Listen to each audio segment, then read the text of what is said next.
Welcome, my fellow Doombots, to this episode of DOOMVIEW, where I, Doombot, talk about stuff that I watched. In this episode, we're talking about episode 3, 4, and 5 of Your Friendly Neighborhood Spider-Man, so spoilers for all 3 of those episodes. I'm so happy that you joined me again today. I'm really starting to see a community, like people commenting multiple times, and I really love uploading and seeing the love that y'all are giving me. I wanted to start this video off by saying, what in the actual fuck? Come on, man. It is insane to me. This show is so weird because they made like an awesome villain like Tombstone, who is an albino character, and one of the things that makes him stand out, that makes him special, is he is an albino, because there is almost no albino representation in like the comics and stuff. And Tombstone is an awesome looking character, and they transformed Tombstone to this dude. And what? It just strips away the essence of the character. It really does. So we all could have already seen coming because his name was Lonnie Lincoln, which is like, it sounds like Alonzo Lincoln, and that is the character who is Tombstone in the comics. So we could have known that he was Tombstone, I guess, because he initiates with the gang because he takes the place of his little brother. This dude's Rick Ross or something. But we all should have seen that coming, I guess. Please subscribe, do it. And if you don't want to do it for me, do it for little Doggy Doom. Just look at little Doggy Doom. Doggy Doom is like the cutest. You cannot say no to this guy. I just want to go there and pet little Doggy Doom. I love little Doggy Doom. Okay. Well, not so long ago, I read this comment from Joe Arnold, 333.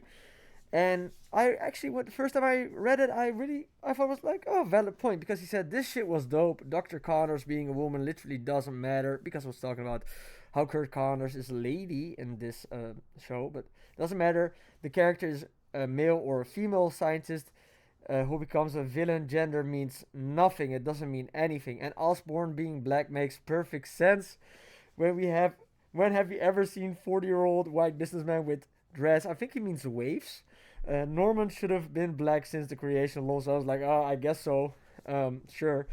This guy responded. Fernando Sepulveda 7297 said, if it doesn't matter, why waste a second on this DEI bullshit like they really say there in the writing room, asking who should we make black, and what about this one? So like, first of all, I was like, I was like, yeah, sure, maybe it's a little bit like multiverse bullshit, but the other two, like this decision of making the wizard a black woman, sure, like it doesn't matter because the lizard but just becomes a really big lizard, and it doesn't really matter like what gender or what ethnicity or whatever you are, because the essence of this character is he is a big fucking lizard. Doesn't matter if he's a boy or girl, whatever.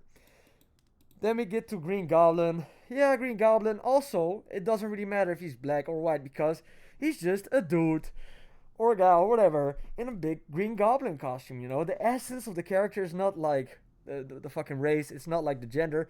It is, he's a fucking Green Goblin. That's it. He's not called Black Goblin, White Goblin. He's Green Goblin. He's just a Green Goblin dude. So it doesn't matter for that. But this just goes too far because the essence of Tombstone is he is an albino character. He's an albino mobster. I think he had like a backstory where he got like bullied for that he was like a different looking than the other kids. Like he grew up around black kids, but because he was an albino, he was picked on, and it made him like an evil, angry dude. Point because I like Tombstone. I think Tombstone is a really dope looking character, and I love the fact that Spider-Man has like a good villain, in my opinion, Tombstone, who is an albino character. So I think it's really messed up that they turned Tombstone into a character that is not an albino, because I think that Tombstone should really be represented as an albino in this show, and I think this is really sad. I think this is a really missed opportunity. Yeah, okay, it was a twist because we wouldn't see it coming. So the essence of Tombstone's character is he is an albino. That's what I'm trying to say. So it doesn't really make any sense for them to just make him a black dude. This is kind of going against the character. Yeah, maybe it was like a little bit of a twist, always becoming a bad guy. I thought that he would become the Prowler, but I don't know why, because he's a black villain. I thought like he would become a villain, but I didn't expect him to become Tombstone, maybe that's my own fault because of the name. I should have known it, seen it coming. But come on, man. Like, what are they gonna do? Are they gonna throw Lonnie Lincoln in like a Joker fat and like a fat filled with Joker toxins, and then he's gonna become a white dude? That would still strip away the entire essence of Tombstone, because Tombstone is a villain who is albino, and one of the reasons he became evil is because people were like being really mean to him because he was an albino. So it's really important to the look of the character and to like the essence and the origin of the character, man. So I think this is a really big misstep. Like this specific one, the other two I don't really care about, like the Lizard and Green Goblin, sure. But this just goes way too far for me. This is just not cool at all, in my opinion. Maybe, I don't know. Like, tell me right now in the comments down below, isn't Tombstone being an albino villain, isn't that like the essence of the character? Am I wrong here? I don't know, it just messed with my head. Oh, what is going on? Let's go to the next slide. Harry now also finds out that Spider-Man is Peter Parker. And yeah, that is interesting. I guess everybody just knows he's Peter Parker. So who cares about a secret identity? I thought that the scene was really funny where Norman Osborn was like giving Spider-Man different suits, and I loved the one where he had the cape and then he got the shit beat out of him. Just reminded me of the incredible scene where Edna says, "No capes, no capes." I love that scene, man. Do you remember Thunderhead? All was well, another day saved, when his cape snagged on a missile. Stratogale, April 23rd, 57. Cape caught in a jet turbine. Delta Man, express elevator. Diner guy, snag on takeoff. Splashdown, sucked into a vortex. No kicks. No, go on. We also get like a Rhino, but it's not really the Rhino. I thought this was gonna be the Rhino, but this is like, I don't know, one of the Rhino's friends, I guess. Who gets like a laser blast helm. I thought this was like supposed to be like a Rhino helmet and that she was like the female version of the Rhino. But no, they still are gonna give us the real Rhino, I guess. And I love the Rhino, man. The Rhino.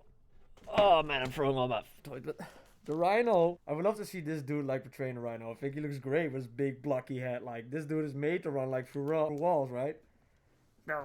We also got Dr. Octopus, and I thought that this was a really fun version of Dr. Octopus with his little helpers. Like, oh, you're going to become the biggest genius ever. It's like, like a Smithers type of dude, but he's like in love with how smart he is. I wonder, is this dude gonna be betrayed, and then the little scrawny nerdy dude is then gonna become the real Dr. Octopus? And this could be maybe an interesting twist for season 2. But I like Dr. Octopus, and I love like the super comic accurate design. I love this version of Scorpion. This version of Scorpion, oh, I know that there's gonna be some Scorpion episodes coming out, and this one really looks intimidating. He's like 2 different colored eyes. He looks like a psycho, man. This version of the Scorpion just feels like really intimidating. And let me tell you, if this guy has a cool costume, I need that action figure. I need myself a Scorpion action figure, because Scorpion is a psycho. He's like a reverse version of like Spider-Man. Like, he has almost all the same abilities, like with the super strength and like, but then he has a power suit and the fang and like the tail and stuff.